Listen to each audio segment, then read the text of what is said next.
میرے سامنے نیوز ہے کہ امریکہ ایران کے معاملے پہ پاکستان کے کردار کا معترف ہے. یہ جو اعلامیہ جاری ہوا ہے ڈار اینڈ روبیو ملاقات کا، اس کی میں بات کر رہی ہوں. ڈو یو ریئلی تھنک کہ ابھی یہ معاملہ ریزالو ہو گیا ہے، یا یہ بھی ایک پاز ہے اور ایک ان ایزی پاز ہے، ابھی چیزیں خراب ہو سکتی ہیں؟ جی دیکھیے، اس میں بنیادی نقطہ یہ ہے کہ پاکستان کا خارجہ پالیسی کے حوالے سے اچھا وقت چل رہا ہے، اور آپ دیکھیے کہ مشرق و مغرب میں، واشنگٹن اور بیجنگ میں دونوں جگہ پہ پاکستان کی پذیرائی ہوئی ہے. اور وہاں جو واشنگٹن میں بھی کہا گیا ہے کہ پاکستان کی امن و سلامتی کے لیے کوششیں ہیں، اس کو امریکہ نے سراہا ہے. اور اس کے بعد جو ہے یعنی انہوں نے عالمی سطح پہ اور علاقائی سطح پہ پاکستان کی کوششوں کو سراہا ہے. اور دوسری طرف بیجنگ میں جب ہمارے فیلڈ مارشل عاصم منیر ملے ہیں وہاں صدر خان چنگ سے، نائب صدر خان چنگ سے، اور وانگ ای جو ان کے وزیر خارجہ ہیں، تو وہاں سے بھی یہی پیغامات آئے ہیں. اور اس میں اس وجہ سے میں یہ کہہ رہا ہوں، اور اس میں جو سب سے بڑی خبر واشنگٹن سے تھی، اگرچہ اس کے بارے میں ہمیں پہلے سے پتہ تھا، لیکن اس طریقے سے پبلکلی پہلی مرتبہ امریکہ کے دفتر خارجہ نے اور مارکو روبیو کے حوالے سے بیان جاری ہوا. انہوں نے یہ کہا ہے کہ پاکستان کا شکریہ بھی ادا کیا، اور انہوں نے اس کی تعریف بھی کی کہ وہ ایران کے سلسلے میں اپنا کردار ادا کرتا رہے گا. وہ کردار کیا ہے؟ وہ کردار یہ ہے کہ جو ثالثی کی کانورسیشنز ہیں، اس میں پاکستان کے رول کو سراہا گیا ہے. اب میں یہ کہتا ہوں کہ دیکھیے، یہ جو ایران، اسرائیل اور امریکہ کے درمیان جو تصادم ہے، اور پھر اس میں جو ہے مغربی یورپ کے ممالک بھی شامل ہیں، یہ کوئی آسانی سے حل ہونے والا مسئلہ نہیں ہے. لیکن پاکستان خلوص نیت سے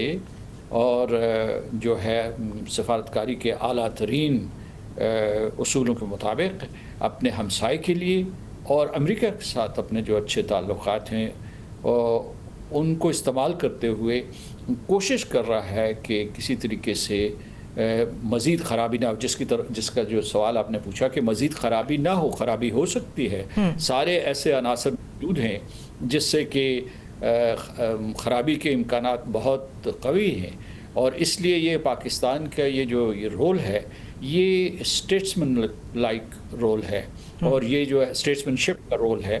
اور میں سمجھتا ہوں کہ اگر اس کی پذیرائی جو آپ کے اگر بنیادی سوال سے یا پہلے سوال سے جوڑوں کہ اگر اس کی پذیرائی بیجنگ اور واشنگٹن میں ہو رہی ہے، تو اس سے بہتر چیز کیا ہو سکتی ہے؟ جس کا اس کے مقابلے میں ہندوستان کی طرف نہیں جا رہا، لیکن میں اس طرف جانا چاہ رہی ہوں، بیکاز میرے خیال ہے جو پذیرائی ہو رہی ہے وہ ان کو بہت بڑا میسج جا رہا ہے کہ یہ کیا ہو رہا ہے.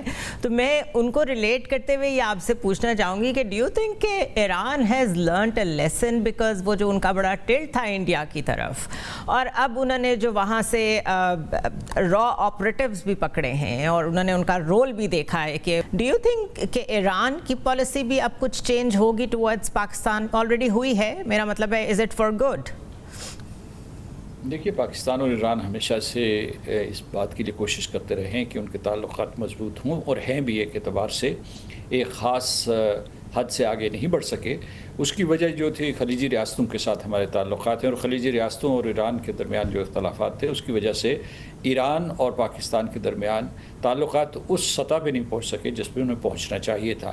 لیکن خیر سگالی موجود ہے، ہمارے جو ہے ثقافتی رشتے ہیں، زبان کے رشتے ہیں. اس لیے یہ ہے کہ ہمارے بڑے مضبوط رشتے ہیں، اور اس میں کوئی دراڑ نہیں آئی. ہم نے ہر مشکل وقت میں ایک دوسرے کا ساتھ دیا ہے. تو اس میں یہ ہے کہ جو ہندوستان بے نقاب ہو گیا، اور وہ کئی ممالک کے سامنے بے نقاب ہوا ہے. مثال کے طور پر یہ ایران کی جنگ تھی، ایران اسرائیل کی جنگ تھی، تو شنگھائی تعاون تنظیم نے ایک بیان جاری کیا اس کی مذمت کرتے ہوئے. تو ہندوستان نے اپنے آپ کو ڈسوشیٹ کر لی، بالکل، کیونکہ وہ اسرائیل کا حلیف تھا، اور انہوں نے جو بھی ان کے جو حفاظتی اقدامات ہیں حفظ ما تقدم کے طور پر وہ انہوں نے لیے ہیں. تو میں اصل میں یہ بتا رہا ہوں کہ ابھی جو ہماری یہ دو ملاقاتیں ہوئی ہیں بیجنگ میں اور واشنگٹن میں، تو اگر آپ ہندوستانی میڈیا کو دیکھیں تو دے ہیو گون برزرک. یعنی وہ یہ کہہ رہے ہیں ہسٹیریکل. وہ کہتے ہیں کہ جی اقتصادی راہداری کے اوپر بہت سوال اٹھائے گئے. پھر یہ ہے کہ امریکہ کے اوپر تبصرہ جو ہے وہ پہلے شکوہ شکایت سے کرتے ہیں، پھر رونا دھونا شروع ہو جاتا ہے کہ جی امریکہ کو سمجھ میں نہیں آ رہا یہ پاکستان کے ساتھ اس قسم کا معاملہ کر رہا ہے، ایسے جیسے وہ دودھ سے دھلے ہوئے ہیں اور بالکل پوتر ہیں ہندوستان جو ہے وہ اسٹیٹ کرافٹ جو ہے امبیسڈر مسعود مجھے یہ بتائیں کہ یہ کون سی فارن پالیسی تھی مودی کی سنس 2014 یہ جس کا ڈھنڈورا پیٹ رہے تھے اسٹریٹجک ایلائی آف یو ایس، نہ تو ان کو خوش کر پائے ہیں نہ اپنے ریجن میں آج یہ کسی کے ساتھ کھڑے ہیں، ٹوٹلی آئسولیٹڈ ہیں. چائنا اور رشیا جن کے ساتھ یہ سمجھتے تھے ہم برکس کا حصہ ہیں، بڑے قریب ہیں، انہوں نے بھی کہہ دیا کہ بھئی آپ سائڈ چوز کر لیں. یہ کیا پالیسی تھی؟ How do you look at it? دیکھیے کہ اس میں پالیسی میں سب سے بڑی خامی یہ ہے کہ وہ اپنے نیبرہڈ سے ہمسایہ ممالک سے اچھے تعلقات نہیں رکھنا چاہتے. مطلب یہ کہ انہوں نے سوچا کہ امریکہ کے ساتھ ہمارا رابطہ ہوگا تو ہم پاکستان کو کمزور کریں گے، امریکہ کے ساتھ ہمارا رابطہ ہوگا تو چین کا بہانہ بنا کے اسلحہ خریدیں گے. اسلحہ بھی امریکہ سے زیادہ نہیں خریدا، اس سے حساس ٹیکنالوجی لی. اسلحہ جو ہے امریکہ کا حوالہ دے کے انہوں نے روس اور فرانس سے خریدا یا اور دوسری کنٹریوں سے خریدا. اس کے بعد انڈیجنائزیشن کی کوئی کوشش کی.